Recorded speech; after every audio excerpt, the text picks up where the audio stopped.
Seorang wanita menceritakan dirinya berasal dari neraka di hadapan para dokter. Wanita itu bernama Kang Bitna, dia adalah seorang hakim yang meninggal karena dibunuh. Ketika arwahnya keluar, waktu pun berhenti sejenak, dan semua darah yang bercucuran berubah menjadi bunga mawar. Saat Kang Bitna berjalan menelusuri bunga tersebut, tiba-tiba muncul sebuah pintu yang bercahaya. Ternyata itu adalah pintu neraka yang disebut Gehenna. Kang Bitna kemudian masuk ke dalam pintu tersebut. Ternyata ada seseorang yang sedang dihukum oleh Justitia dan juga asistennya yaitu Falak. Neraka tersebut adalah neraka untuk pembunuh. Sedangkan Kang Bitna tidak terdaftar dalam neraka tersebut yang seharusnya dia masuk ke dalam daftar neraka palsu. Walaupun Kang Bitna mengaku bahwa dia tidak membunuh seseorang, namun Justitia tetap akan menghukumnya. Justitia kemudian menyuruh Falak untuk segera melakukan hukuman tersebut. Nah, karena Falak tidak mau, akhirnya Justitia sendiri yang mengeksekusi.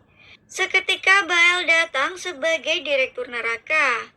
Hal itu karena Justitia melakukan kesalahan dan menghukum Bitna yang seharusnya masuk ke dalam neraka palsu.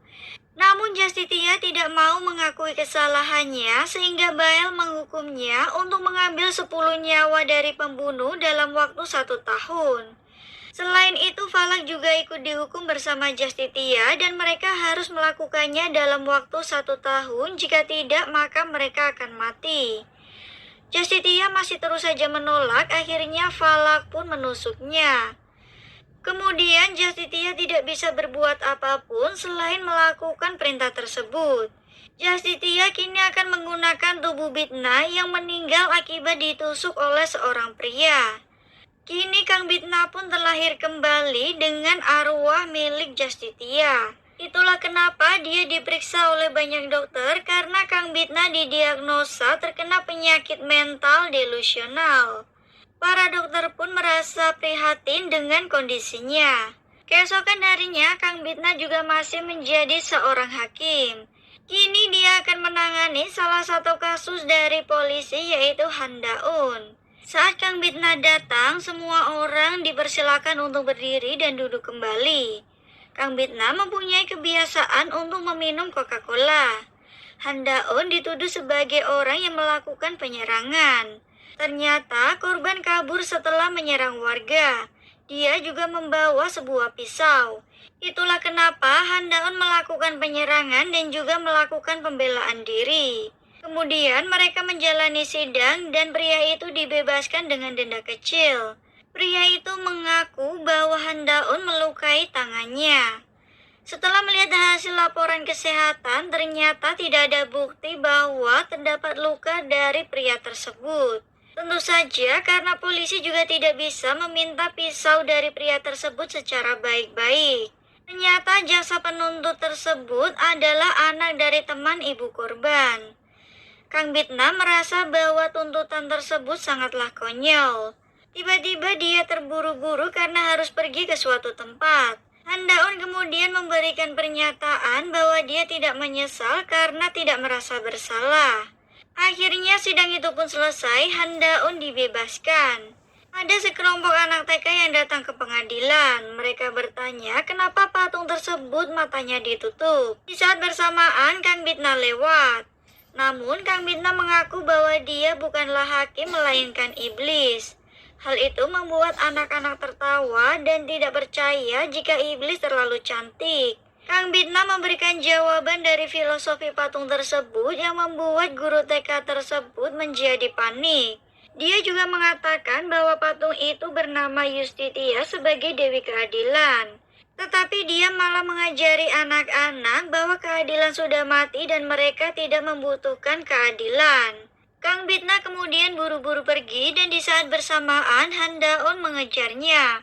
Kang Bitna langsung menyerahkan semua atribut yang dibawanya kepada Handaun untuk meletakkannya di meja kerjanya. Handaun hanya ingin mengucapkan terima kasih karena Kang Bitna sudah memberikan keadilan hukum kepadanya. Saat Handaun memberikan kartu namanya, Kang Bitna tidak tertarik dan dia pun kemudian pergi. Nafalak yang dihukum bersama Yustitia kini menjadi asisten dari Kang Bitna yang sekarang bernama Komando. Kang Bitna terlihat mendatangi sebuah gereja. Ketika dia memasuki gereja tersebut, dia terlihat sangat silau. Hingga akhirnya dia pun memakai kacamata. Terdapat seorang wanita yang sedang menangis yang bernama Cha Minjong. Dia adalah korban kekerasan dari kekasihnya. Dan Kang Bitna adalah hakim yang menangani kasusnya.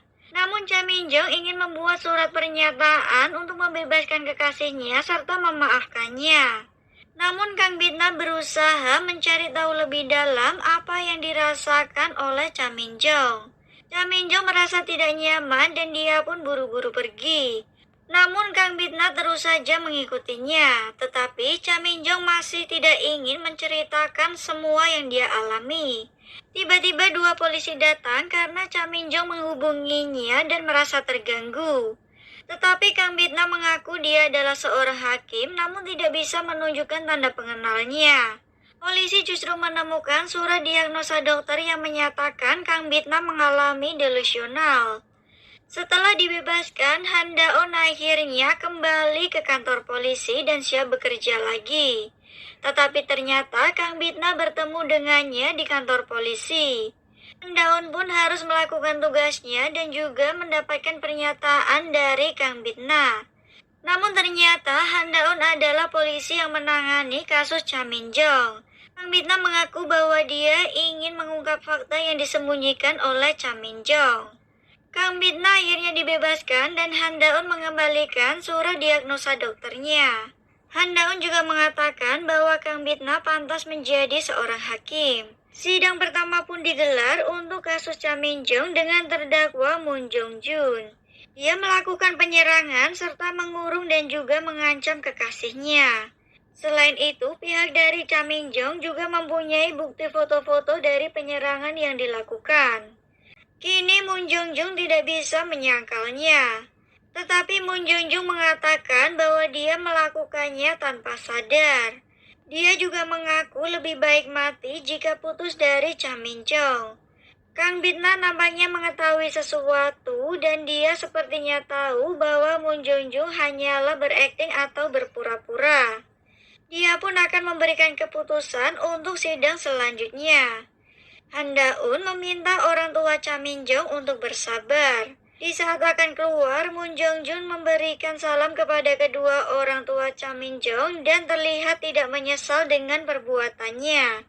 Ternyata Kang Bitna benar bahwa Moon Jong Jun hanyalah berpura-pura.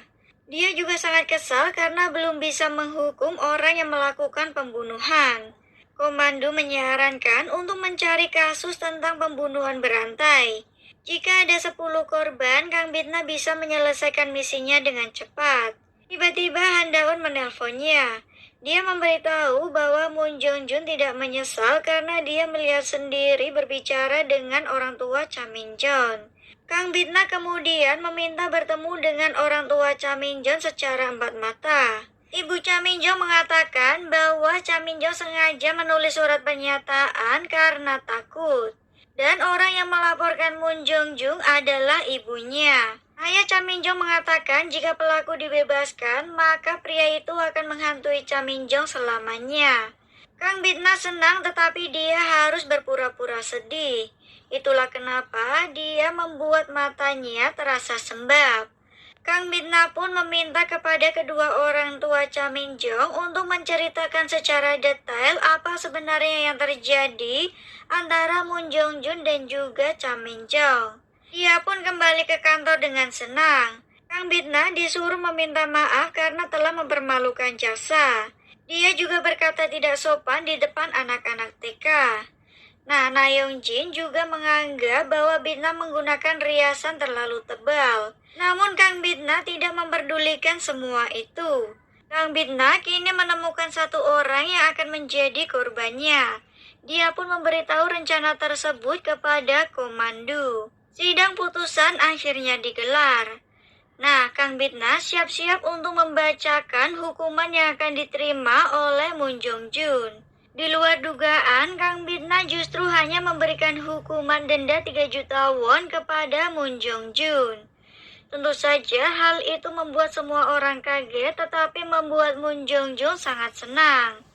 Han Daun dan juga keluarga Cha Min Jong terlihat sangat kecewa. Han Daun memperingatkan Kang Bitna bahwa terdakwa bisa saja melakukan balas dendam.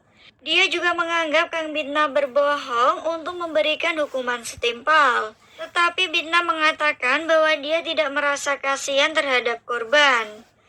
Nah, kini Moon Jong Jun sudah keluar.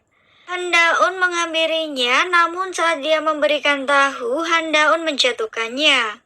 Dia memperingatkan Moon Jong Jun untuk tidak mendekati Cha Min Jong lagi. Nah, hal itu membuat Moon Jong Jun sangat kesal dan juga marah. Hingga dia akhirnya meludahi tahu tersebut dan juga menendangnya. Saat ini Cha Min Jong masih mengurung diri dan tidak mau ikut dengan kedua orang tuanya.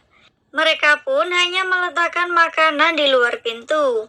Sementara Han Daun memberikan jam tangan pintar, jika sesuatu terjadi dia bisa menekan tombol darurat. Hari demi hari berlalu, Kang Bitna menunggu apa yang akan dilakukan Moon Jong Jun.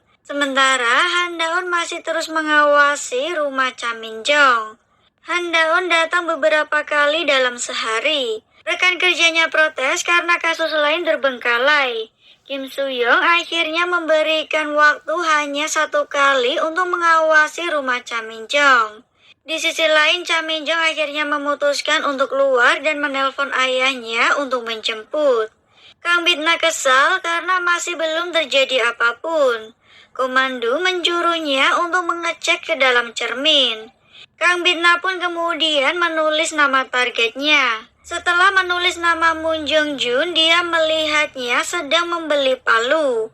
Hal itu membuat Bitna sangat senang karena sesuatu yang akan dilakukan Moon Jong Jun. Dia pun buru-buru pergi. Nah, Moon Jong Jun diam-diam pergi ke rumah Cha Min Jong. Dia mengaku sebagai polisi yang akan melakukan pemeriksaan. Karena curiga, Cha Min Jong pun akhirnya mengunci pintunya, tetapi saat dia membuka, ternyata itu adalah Moon Jong Jun. Cha Min Jong terlihat sangat ketakutan, tetapi Moon Jong Jun berhasil masuk ke dalam rumahnya hingga memukulnya berkali-kali. Tentu saja dia tidak bisa berbuat apapun. Di saat bersamaan, Kang Bitna juga akan menjalankan misinya. Dia kembali melihat ke arah cermin dan menuliskan nama Moon Jong Jun. Seketika dia melihat semua perbuatan yang dilakukan Moon Jong Jun. Kini Moon Jong Jun juga mengancam kedua orang tua Cha Min Jong. Melihat hal tersebut, Kang Bitna sangat senang karena Moon Jong Jun akan menjadi target pertamanya. Saat Moon Jong Jun pergi meninggalkan rumah Cha Min Jong, terlihat Cha Min Jong sedang mempersiapkan diri untuk mengakhiri hidupnya. Nah, kemudian Kang Bitna pun segera pergi menemui Moon Jong Jun. Mereka bertemu di persimpangan jalan. Moon Jong Jun terlihat sangat ketakutan melihat Kang Bitna. Target pertama Yustitia untuk mengirim nyawa seorang pembunuh ke Gehenna akhirnya bisa terwujud. Dia bersiap-siap memberikan penghukuman kepada nyawa seorang pembunuh dan juga mengirimnya ke Gehenna.